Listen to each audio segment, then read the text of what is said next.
Yes भैया, आज क्या लेकर आए हो? आज तो भाई आज हम लेके आ चुके हैं जेस्पो का एक हार्ड प्लास्टिक बैग जो कि है अंदर से भरा हुआ, यानी कि इससे आप लेदर बॉल भी फेस कर पाएंगे। तो चलिए फटाफट से करते हैं इसकी अनबॉक्सिंग एंड देखते हैं इसका फर्स्ट लुक।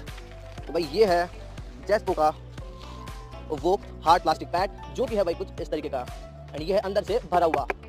एंड अब करते हैं इसको unwrap. Look at this pad, भाई काफी ज्यादा खूबसूरत। इसके प्रीमियम ग्राफिक्स वो, एंड भाई इस बैग को इस तरीके से डिजाइन किया गया है ताकि जो ग्रिप है ना ये खेलते वक्त ऊपर ना आ सके। एंड साथ ही में भाई ये है काफी ज्यादा लाइट वेट बैग। इसकी प्राइस है ओनली 520 रुपए।